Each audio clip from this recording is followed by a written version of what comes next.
the challenge of the Yukon. Oh, King, and you husky!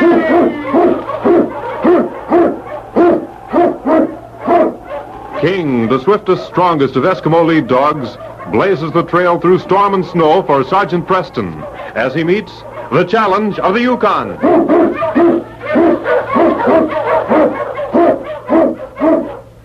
Sergeant Preston was typical of the small band of Northwest Mounted Police who preserved law and order in the Yukon during the gold rush of '98.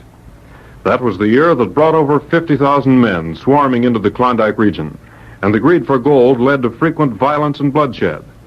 But in spite of the odds against them, the force preserved a splendid record in maintaining the right. The challenge of the North was answered, and justice ruled triumphant.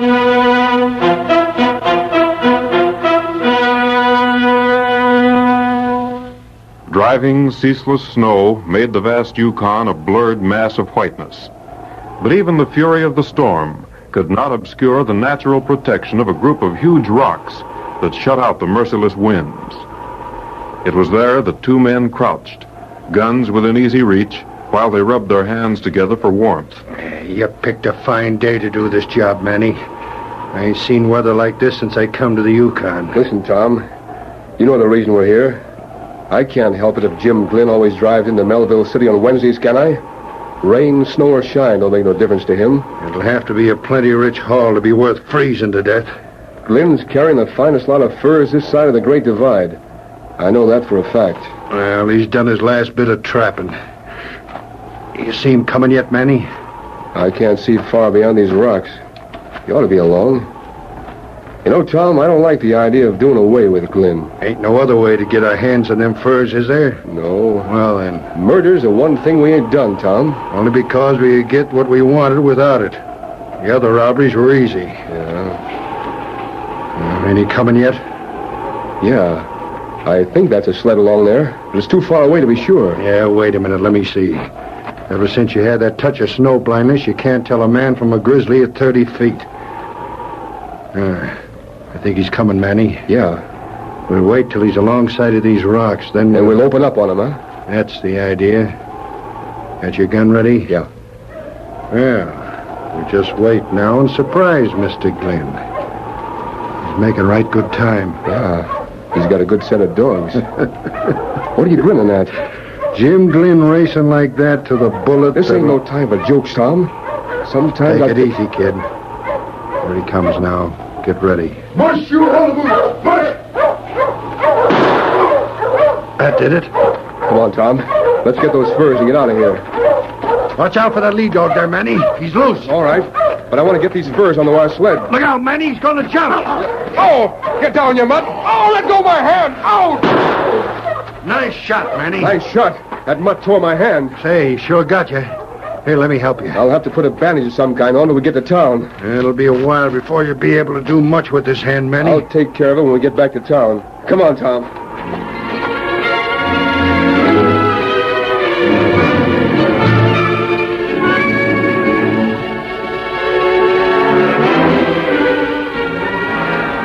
The snow covered tracks almost as soon as they were made, so Sergeant Preston, heading for Melville City, had no way of knowing that he was trailing a murdered man. But as they neared the rocks, the great dog King sensed death in the air.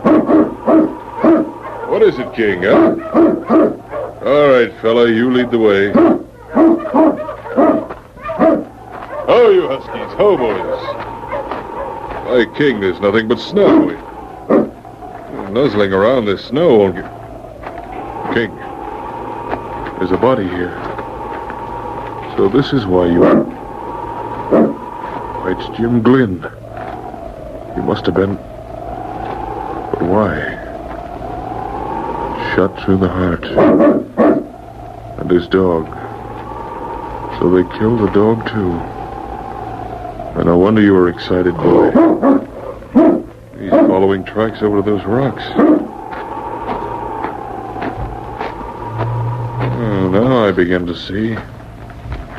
Tracks here haven't been covered by the snow. Sheltered by rocks. Those two men were standing here. They waited here till Jim Glynn was practically in front of them before they fired. Jim didn't have a chance. they waited here, then they must have... But it's hard to tell which way they went. Well, King, what have you found now? Oh, more tracks, huh? Yeah, here's a bandana. CN. CN. Now, who could... Newton. Cy Newton. He pulled in here about the same time the two other fellows were here. The tracks don't differ. They're about the same depth. King, we're going to Melville City to call on Cy at the Silver Lantern Cafe.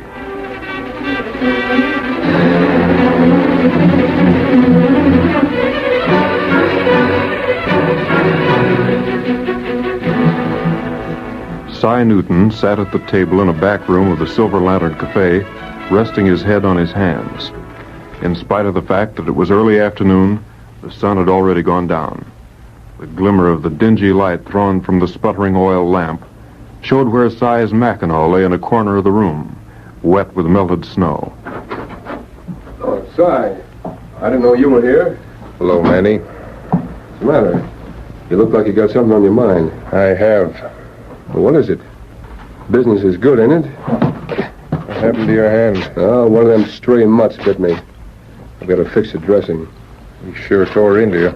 Yeah, I guess he belongs to one of the trappers out front. Ain't no use lying to me, Manny. Lying, do you? Yeah, I know how you got that dog bite. I don't savvy what you're driving at. Come on, we'll have a few drinks. You're just down the dumps. No, Manny, I ain't just down in the dumps. I know how you got that dog bite, and I know where you got it. What do you mean? I mean we're through, Manny. I've been keeping quiet for a long time now, but there's a limit to everything. What I saw today was... All right, Cy, let's have it. Come on. Well, I knew when you was taking cash from the safe, Manny. But I figured if you needed it, that was your business, so I didn't say anything. Then you started bringing them low-down friends of yours in here. You better be careful what you say, Cy. I'm getting this off my chest, and then you're getting out of here. Even when them mangy-looking crooks was fleecing everyone who'd play a game of poker with them. Because they was your friends, it was all right. And as long as I got half interest in this cafe, they can still come here. If you're smart, you'll get out of the Yukon, Manny. When them fur robberies started, I didn't connect anything at first. That is, I didn't till you began flashing around so much extra money. I won that money at poker. You ain't never held a winning poker hand in your life, and you know it. But I got all I can take this morning. I was at Split Rocks, Manny, and I saw what happened to Jim Glynn. Why, you... Oh, don't worry, I'll keep quiet. You're clearing out of this cafe. You and all your friends, Manny. You and me are through, do you hear? I don't care if I ever see you again. Not gonna be that... Manny and Cy didn't realize that as they talked, their voices took on the loud, argumentative ring that carried to the ears of Manny's friends, playing poker in the back of the cafe. Well... It's us, Manny. The door opened, and led by Tom Bryant, 6 men filed into the room, their hands resting on their guns. Cy's appraisal of their worth left no margin for improvement. The dregs of the Yukon stood in that room, and Cy, as he glanced over the lot of them, shivered. Well, We thought you might... this is a private argument. You boys can clear out. They can clear right out of the cafe while they're at it. Are you going to tell them, Manny, or will I? You'll regret this, Cy. I ain't regretting nothing. Only thing I'm sorry for is the day we went into business together. I think we better stick around, boys. Now get out, all of you. You can't prove a thing, Cy. I can prove everything I said. That hand of I yours was... told you you'd better get him out of the way. If you won't drop him, I will. What the? My arm! Let go of my arm! I'm going to finish you off right now. Drop that gun, Manny. Why, you yellow skunk. You ain't hit, Manny? Manny. Manny. No, you don't. You've done what you set out to. Here, let me see that man. You better take care of Newton, Mountie. You still got life in him. Come on, Rube. After you two help me carry him out. Just a minute. All right, boys, come on. Yes, King, I know. We shouldn't have let them get away. There's something mighty strange here. I think this might be the best way to get to the bottom of it. Oh, my head. It'll be all right, Cy. Got a nasty bump there. You saw it all, Sergeant Preston. No, Si, I didn't see it all. I saw Manny draw his gun. Next thing I knew, you'd fired, and Bryant rushed up to Manny before he fell. Oh, I did it all right. I killed him, Sergeant. Now listen, Si. I want you to tell me exactly what happened. From the beginning.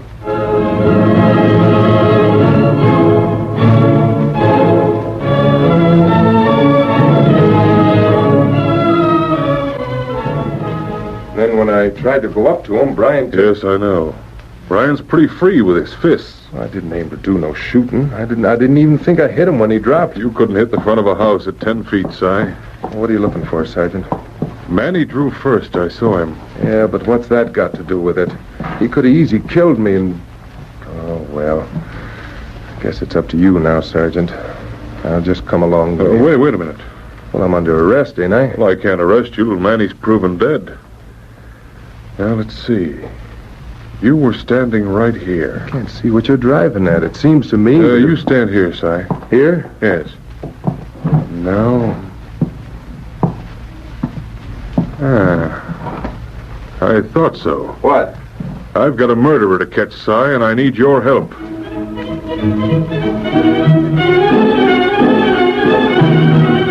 A rumor spread through Melville City like wildfire. As one man told another, the story gained importance. Soon even the most incredulous of the miners were repeating the news. Sergeant Preston brought Jim Glynn into Melville City on his sled. Jim, badly wounded, was being cared for in a room at the Silver Lantern, and Si was held in jail. Will he be able to name the men who robbed him, Sergeant? If Jim Glynn is able to speak, he'll undoubtedly name the man who tried to murder him.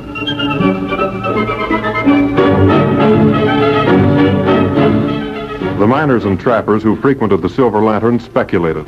Was Si responsible for the robbery as well as for the murder of Manny? Si confessed yet, Sergeant? Si refuses to talk.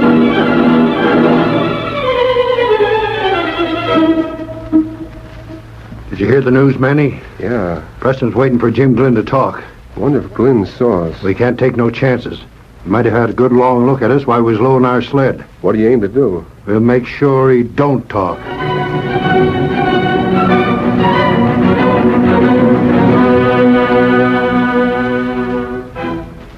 Late the next night, two men approached the back entrance to the Silver Lantern Cafe.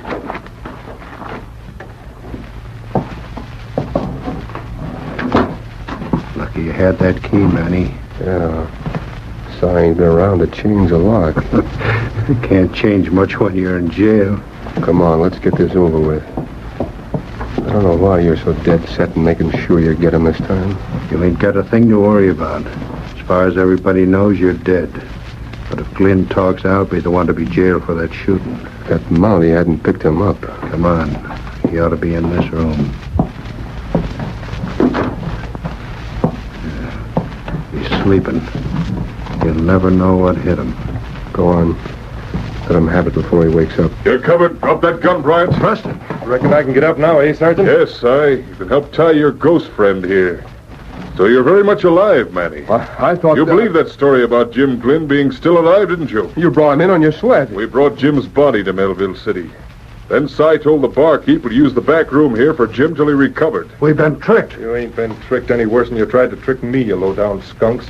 I'd have hung for killing you, Manny. You're under arrest, both of you. You'll have to get me first, Mountie. I'll shoot, Manny. Let go! All right, now shoot, Mountie. If you do, you'll hit Si. Go on, Sergeant, shoot! Yeah, shoot. I'm getting out of here, see? I'm using Si for a shield. Had him, King. Get him, boy. Oh, my hand! Let go of my hand! Here, Si, you keep this gun on Bryant. All right, King. Oh. That's the second dog to catch your left hand, isn't it, Manny? You're under arrest. Yes, King, the case is closed.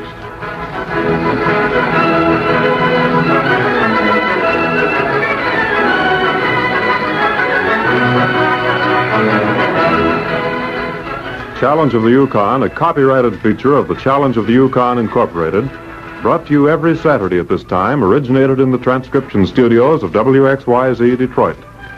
The characters and events in tonight's drama were fictitious. Bill Morgan speaking. This is the Michigan Radio Network.